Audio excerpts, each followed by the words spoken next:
السلام علیکم، میرا نام یاسمین ہے اور میں ایک اسٹوڈنٹ ہوں۔ میرا سوال ڈاکٹر ذاکر نائک سے ہے کہ میرے والد خوارج ہیں، وہ جمہوری نظام کو کافر کہتے ہیں اور حکومت اور اس میں رہنے والے لوگوں کو بھی کافر کہتے ہیں۔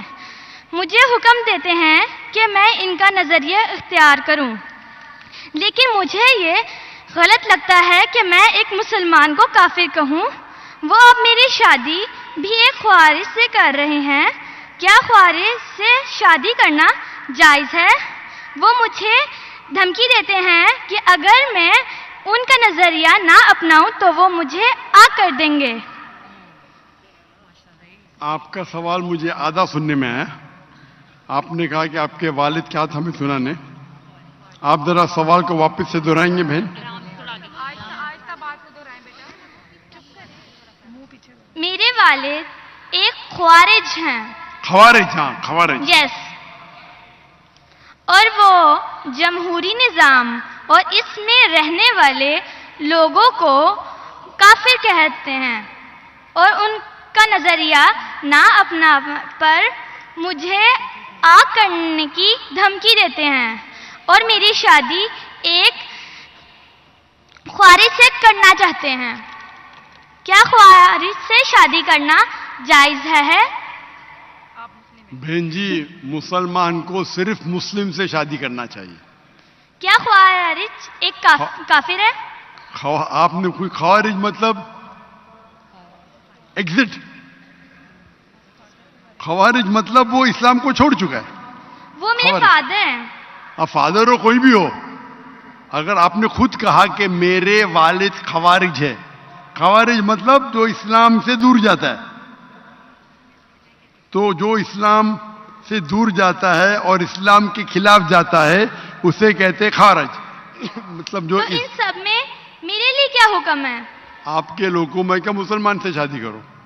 قرآن کی آیت ہے سورہ بقرہ کی، سورہ نمبر 2 آیت نمبر 221 کہ اپنے عورتوں کو مشرک سے شادی نہ کرے یا غیر مسلم سے شادی نہ کرے تب تک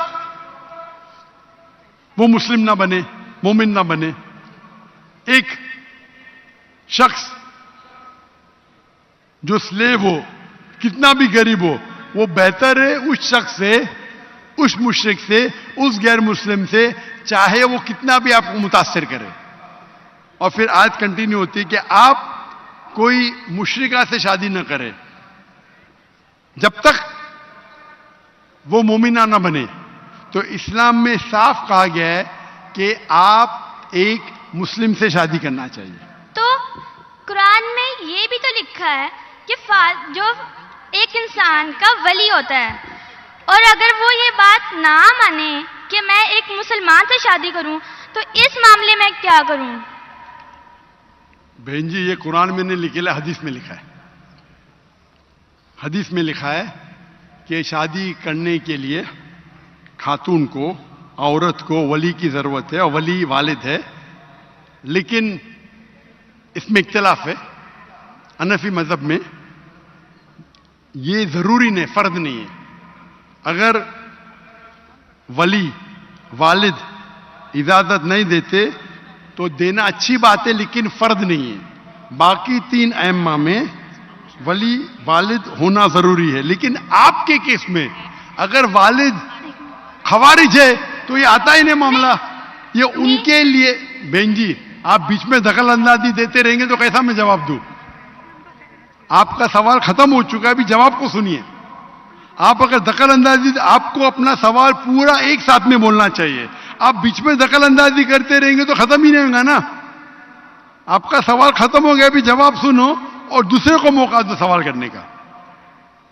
آپ نے سوال کیا کہ آپ کے والد خوارج ہے۔ جو مسلم کے والدہ یا والد خوارج ہے یا غیر مسلم ہے، اس کے لیے لاگو ہوتا ہی نہیں۔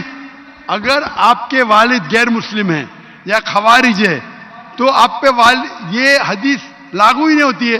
پھر آپ کو آپ کا ولی دوسرا کوئی مسلمان بن سکتا ہے، چاہے آپ کا چاچا ہو، چاہے دوسرا کوئی قریب ہو، لیکن یہ جو فرد ہے اس کے اندر فقہ میں اختلاف ہے. حنفی مذہب کے حساب سے اچھی بات ہے کہ ولی سے کرو، لیکن فرض نہیں ہے. اگر والد اس شادی کے ساتھ رضا نہیں ہے پھر بھی شادی ہو جاتی ہے. باقی 3 ائمہ کے نزدیک والد کی رضامندی جو ولی ہے وہ فرض ہے. لیکن آپ کے کیس میں یہ لاگو ہی نہیں ہوتا ہے. آپ نے جب کہہ دیا کہ آپ کے والد خوارج ہے تو اس میں لاگو ہی نہیں ہوتا. یہ آپ کو قرآن اور حدیث فالو کرنا چاہیے. آپ کے جو قریب ہے، جو آپ کا محرم ہے، وہ اس کو آپ ولی بنائیں، چاہے آپ کا چاچا ہے، چاہے آپ کا بھائی ہے جو اب بھی مسلمان ہے، اس کو ولی بنا کے آپ شادی کر سکتے ہیں. اگر آپ حنفی ہیں تو وہ بھی ضرورت نہیں، ولی کی ضرورت نہیں. تو آپ ایک اچھے مسلمان سے شادی کیجئے. اللہ کے رسول فرماتے کہ شادی کرنے کے لیے 4 چیز دیکھتا ہے انسان. ایک ہے حسن، بیوٹی. ایک ہے دولت، کتنا مال ہے. تیسرا نوبلٹی، کون سے خاندان سے ہے. اور چوتھا ورچیو، ایمانداری، کتنا ایمان ہے، کتنا تقوی ہے. اور سب سے بہتر ہے تقوی. تو میری التجا آپ سے ہے کہ ایسے مرد سے شادی کرو جو تقوی والا ہے، وہ سب سے بہتر ہے. اور آپ سوچ سمجھ کے ڈیسیشن لو. اور اچھے مسلمان جو دین کے اوپر عمل کرتا ہے، قرآن حدیث کو فالو کرتا ہے، اس سے شادی کیجیے.